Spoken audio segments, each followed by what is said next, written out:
And that's my personal residence. I have 80% finance, 20% down, right? Like very typical strategic, like very vanilla, let's call it, right?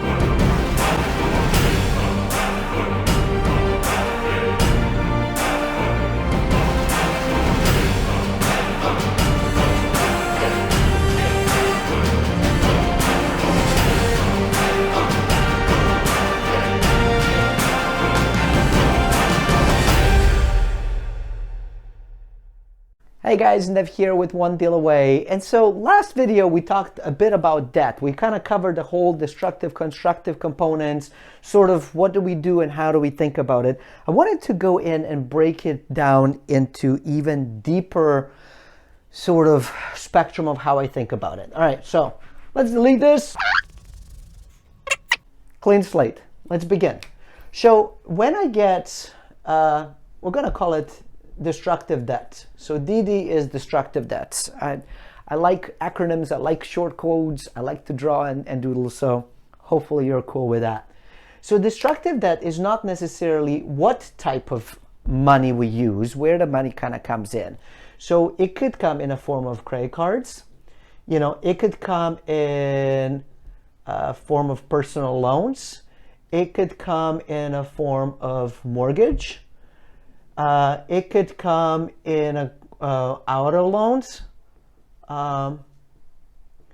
Okay, it could come in all kinds of different forms, and all of these could actually be both destructive and constructive debts.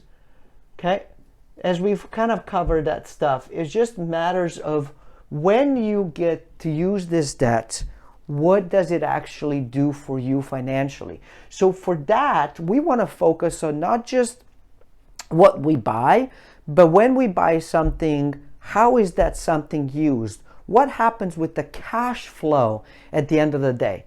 So let me see if I can, let me try to explain this a little bit more where it maybe will make a bit more sense to you.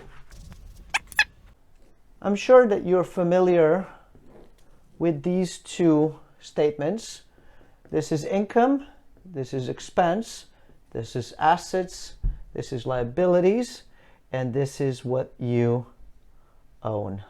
Okay, so assets are basically things, right? I'm going to draw a little house because most people can kind of, you know, that's an easy one. Assets are basically things that put money into your pocket, bring money into your income bracket, okay? And over here you actually have net income, right? So that's sort of, this is a plus, this is a minus, and this is sort of that equal, like what you actually get at the end of the day. This over here is a plus, what you own. This over here is a minus, which is what you owe. So say out of this whole thing, right? This is what you would owe, and this is what you own.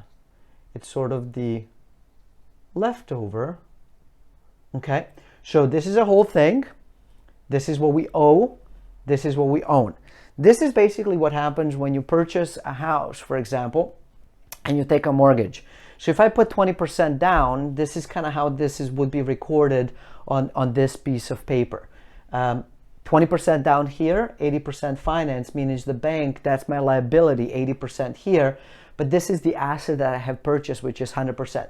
The reason it's called balance sheet is that these two, when added, must be equal this, right? So the left-hand side, okay? So the left-hand side and right-hand side must be equal. There can't be one side is bigger than the other. That's why it's called balance. It actually has to balance on both sides of it.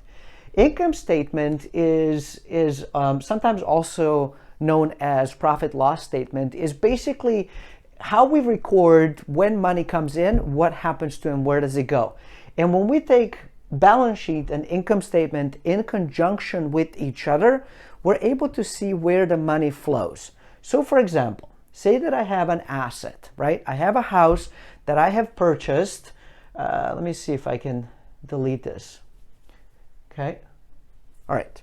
Let's use a different color marker to help us. So I have purchased the house. Okay, and that's my personal residence. I have 80% finance, 20% down, right? Like very typical strategic, like very vanilla, let's call it, right? So when I have this house, because all of this stuff, there's no income coming in, it's just an expense, right? And when I have an expense, right, part of the expense is because it's a liability, right, that I have. There's really no money coming in, which means money leaves and goes somewhere else. It actually typically goes to the bank or to the lender, right, that kind of stuff. If I was to use this same house, okay, as a true asset, as an asset that actually pays me, money would actually come into the income component. From there, it would go into visit the expenses because of the liability. I don't know that you can see this. I don't know why I'm trying different colors when I know what works. Okay. Then it would go hit the expense and then leave and go somewhere else. Hopefully, the way that you want to play the whole game of how the sort of cash flow thing works is that you want to make sure that what hits here is larger than what hits here, okay? So you want your income to be larger than your expenses, and that's how you win. It's pretty simple. Most people understand that. So that's kind of how the cash flow thing works, and that's how you would establish whether something is a constructive debt or destructive debt. When I have something that only hits the expense column and then money goes out, because it's mostly a liability, there's no money coming in, and I borrow for something like that, it is going to be destructive debt the way that I define it. If I borrow money to buy a true asset, and true asset is something that pays me right now, and that hits my income, then from there, of course, I have to have some expenses maybe, that some of it is going to come in, but as long as the income is larger than expenses, I win, which means I am using debt in a constructive way. Now, a lot of times I have used a house over here, but you can do that with a house, you can do that with a car, you can do that with a business, you can do that with just about everything and anything you can possibly think of. So it's not really what type of loan you use, and it's not even really what you end up buying. It's what you buy does. For example, depreciating asset could be a pair of jeans, for example, right? So if I was to go in, use my credit card, swipe it, buy a pair of jeans, we could have said that that's destructive debt because I have bought a pair of jeans which are going down in value. However, if maybe I am buying this pair of jeans as the arbitrage game into which I am going to go in and resell those pair of jeans, say that I bought them for 50 bucks, but I'm going to be able to sell them for 100 bucks. Now that debt is actually constructive debt because I have purchased inventory for my business and I'm playing the arbitrage game where I'm going to sell it, be able to use that 50 bucks that I swiped for the jeans to pay off my debt and still make 50 bucks from it. Hopefully this is making sense for you, and hopefully you're starting to think a little bit differently about debt. A lot of times people are petrified of getting into debt and using debt because the only debt that potentially you have used so far has only been to go out for meals, to buy a pair of jeans that you are wearing, to buy a car that you are driving around but not doing anything, to basically spend endlessly and mindlessly so that you can feel good about today and not paying attention to what's happening tomorrow.